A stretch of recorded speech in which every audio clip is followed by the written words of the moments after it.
You know, it's been said that the business of America is business. And, you know, the backbone of business is really small business. And here in San Francisco, we're very lucky indeed to have a friend and colleague leading up San Francisco's Office of Small Business, our next guest, Regina Dick-Endrizzi. Welcome. Thank you for having me. Oh, you're welcome. David. Now, how long have you been in that job? I was appointed director of the Office of Small Business by Mayor Newsom in May of 2009, so I just celebrated my anniversary. Congratulations. Yes. So, well, what an exciting time. You come on at the beginning of a recession, and now you're coming out the other end. It's been a bumpy 4 years or a smooth 4 years? It's been a bumpy 4 years for small business. For our office, we opened just right at the time that the recession hit, and it couldn't have been more timely. It was for the city to be able to have an office for businesses to be able to turn to for help and assistance, I think really benefited our small businesses. And I really want to extend an appreciation to our city's leadership, Mayor Newsom, and the small business community for making that happen. Right. And how unusual is that for a city to have not just a business arm, and we have a business development arm, and you know, we all know a mayor's job is to go out there sometimes and bring home the bacon, but how unusual is it to have an Office of Small Business? It's not that common. We're one of the few cities in the U.S. that actually has an Office of Small Business to the extent of the kind of services that we provide. So we help businesses understand and navigate the licensing and permitting process to open their business in the city.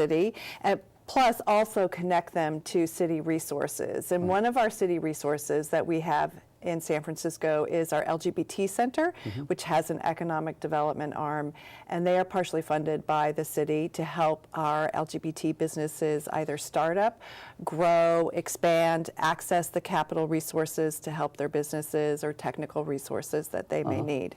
Now, I've heard the stats, but I've forgotten it, but a huge part of the overall business environment of San Francisco is comprised of small business. What are those numbers? And then how big a part of the overall business community is the LGBT small business community? So our definition of small business is under 100 employees, and that makes up about 95% of all businesses in the city.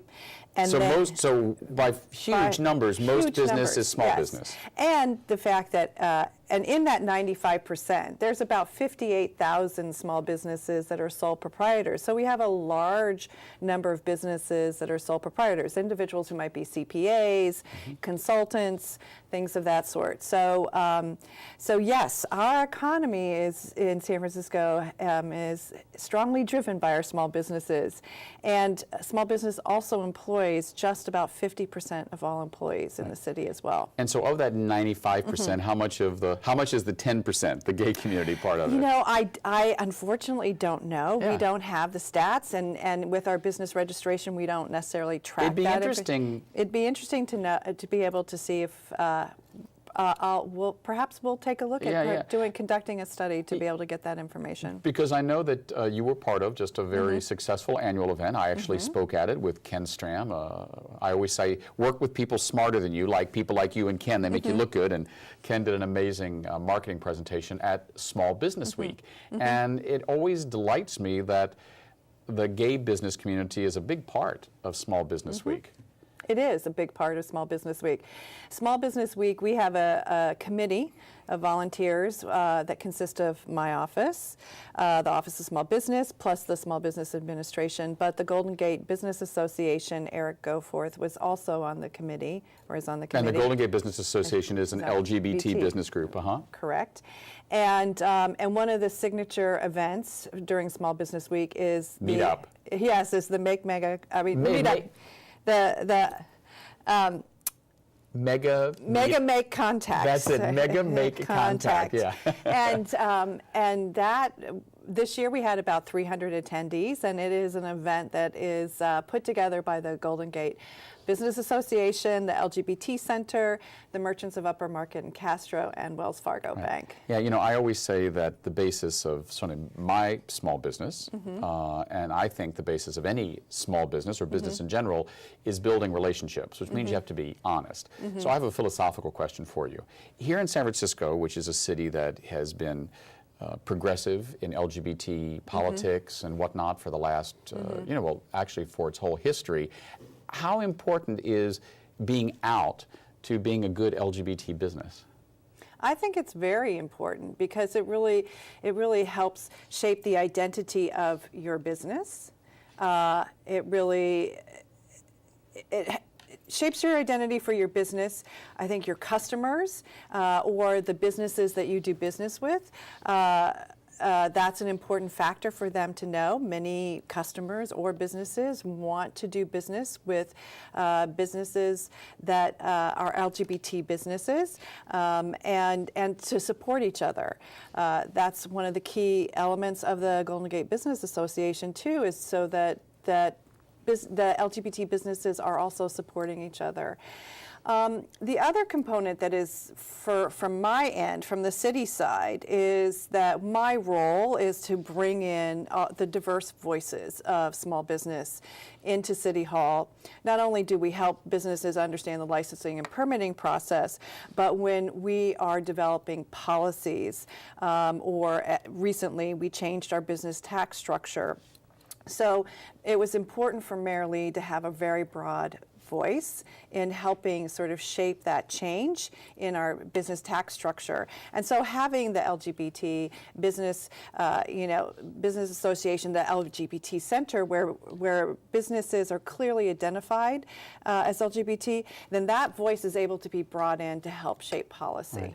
I remember a few years ago reading in The Economist that they were doing this very interesting study about what cities around the world were successful economically and what were the factors. And one of the factors was strong LGBT civil rights, that somehow dollars followed gay empowerment, which I found really fascinating.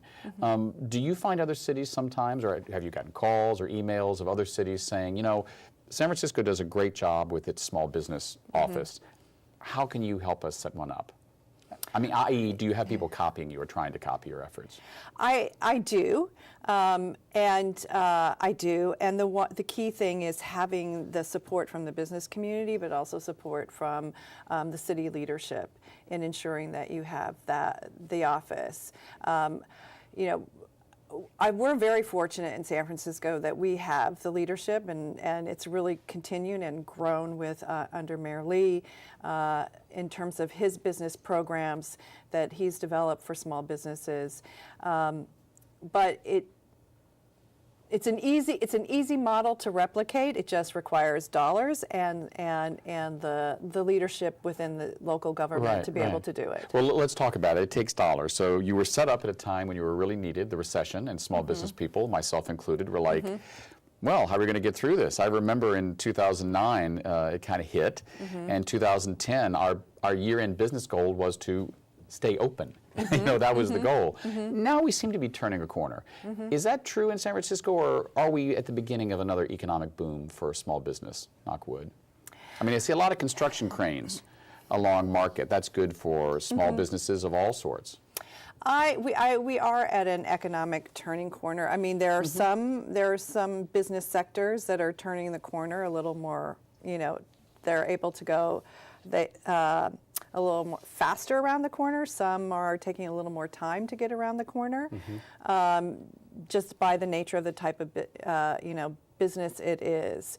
But we have a tremendous growth in our small business and entrepreneurs and businesses growing, in the food sector, but we have our manufacturing sector that's really growing, that is a plethora of small businesses. And San Francisco, we see the technology sector here as sort of innovative, but that really carries forward into other business sectors as well. So from some of it's in our manufacturing with designing and creating, but that technology sector has really helped, let's say, our Pilates studios get up and going and working in a much more technology way to be able to engage with their customers. So it's been fascinating for me to see those two things, that innovation, the innovation of new entrepreneurs and technology come together and create a very dynamic environment in San Francisco. I just heard you say something that I think a lot of people wouldn't think of San Francisco as, which is a manufacturing center. What do we make? And that's a leading question because I want to hear about SF Made and stuff like that. Yes, right. And this is one of Marilee's key